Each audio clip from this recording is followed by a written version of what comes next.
Sa nalalapit na SONA ni Pangulong Bongbong Marcos, ilang magsasaka ang umaasang maririnig ang mga konkretong solusyon sa mga problemang pang-agrikultura, lalo na ang mataas sa presyo ng pataba. Tunghayan sa GMA Regional TV presents. Sa first half ng 2026, sinubok na agad ang kapalaran ng mga magsasaka tulad ni Tatay Arnolfo mula Mangaldan, Pangasinan.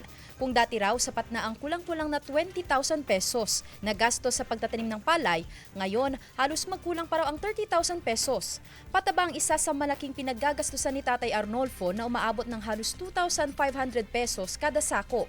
Gastos na talaga yung abono.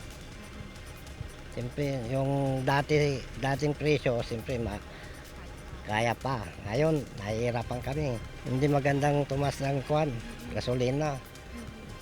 Kung maaari, ibaba na lang. Gawin na yung mga Pilipino. Ayon sa lokal na pamahalaan, tuloy-tuloy ang kanilang pamamahagi ng binhi at pataba sa mga rice farmer. Nag-umpisa tayong magpamahagi ng foliar fertilizer para sa ganun, pang-suporta at para at least madagdagan ng ani nating mga magsasaka. Nitong Marso, naramdaman ang matinding epekto ng mega oil price hike na sinabayan ng epekto ng El Nino. Umasa ang mga magsasaka sa mga shallow tube well at nangailangan ng maraming gasolina ang mga magsasaka. Ang naging tugon ng pamahalaan, pamamahagi ng fuel subsidy ng Department of Agriculture at cash assistance mula sa Presidential Assistance for Farmers and Fisherfolk.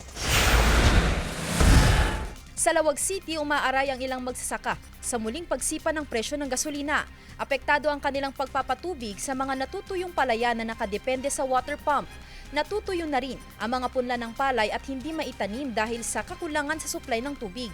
Umaasa ang ilan sa ulan pero ang problema, ilang araw nang hindi umuulan sa lugar. Sa kabila ng krisis at hamon ng panahon, ang nais marinig ng mga magsasaka sa darating na State of the Nation address ni Pangulong Bongbong Marcos pang matagalang solusyon at tulong. Ayon sa Samang Industriya ng Agrikultura, kulang pa raw kasi ang mga intervensyon ng pamahalaan. At ngayong nahuli pa sa pagtatanim ng wet cropping season ang mga rice farmer, pinangangambahan naman nila ang magiging presyohan ng palay sa darating na harvest season. Hiling ngayon ng mga magsasaka, sana pagdating ng anihan ay umabot sa mahigit 20 pesos ang kada kilo ng palay, lalo na ngayon na tumaas ang presyo ng binhi, abono at gasolina. Paliwanag ng Sinag, posible ang mababang presyohan ng palay ngayong anihan. Posible kung tuloy-tuloy yung importation, no? Kasi yung tariff na hinihingi natin na ibalik doon sa original tariff, hindi nangyari yun. Parang 18 pesos na presyo ng fresh na kapalay. So mababa talaga yung presyo. Patuloy na nakikipag-ugnayan ang GMA Regional TV sa Department of Agriculture Region 1 para sa kanilang pahayag.